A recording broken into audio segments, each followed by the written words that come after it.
Problem AIIMS ने पूछ ली थी, इसलिए हमें याद होनी चाहिए। आपको ऐसा क्यूब दे दिया जाएगा, इस क्यूब का हर रेजिस्टेंस सेम होता है बेटा आर।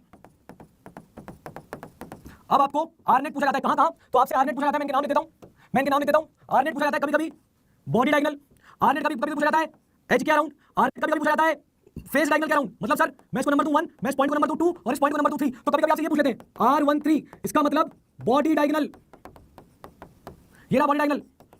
कभी कभी आपसे पूछ लेते हैं R12, ये रहा फेस डायगोनल। कभी कभी आपसे पूछ लेते हैं R32, कभी कभी ये रहा एज, मतलब दो कोने। तो भैया इसका रेजिस्टेंस आपको भी पता है, याद करना है, और मुझे भी पता है कैसे याद करवाना है।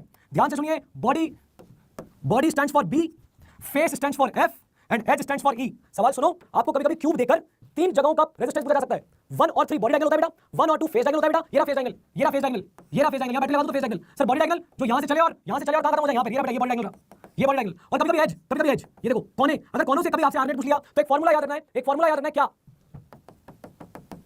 पहले आपको लिखना है EFB। आपको ट्रिक क्या है, वैसे तो आपको सीधा कटवा देते हैं, पर एक ट्रिक है, ट्रिक सुनिए।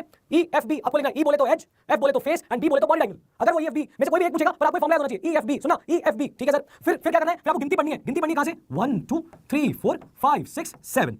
सर वापस पढ़ना, वापस बताना सर। देखो मैं कैसे गिनती पढ़ रहा हूं, देखो मैं कैसे गिनती पढ़ रहा हूं। सुना 1 2 3 4 5 6 7, ये होता है भाई। अब कुछ भी नहीं करना, कुछ भी नहीं करना, सबके आगे आर लगा दो बस। तो कोई आपसे पूछे एच के अबाउट 7R/12, कोई आपसे फेस के अबाउट पूछे 3R/4, कोई आपसे बॉडी के अबाउट पूछे 5R/6, खत्म।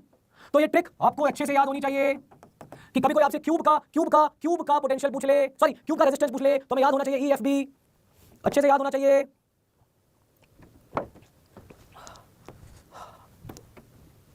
बोलो भाई,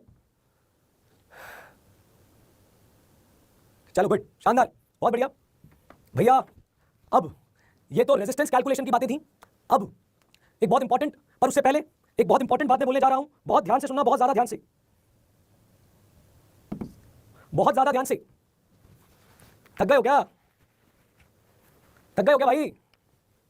मुझे लग रहा है थक गए हो, लग रहा है। तुम्हें पता है तुम्हारा बेस पूरा क्लियर हो चुका है तरीके से, सारी बातें तुम्हें मैंने अच्छे से बता दी हैं। अब जो बचा है वो ज्यादा कुछ बचा नहीं है।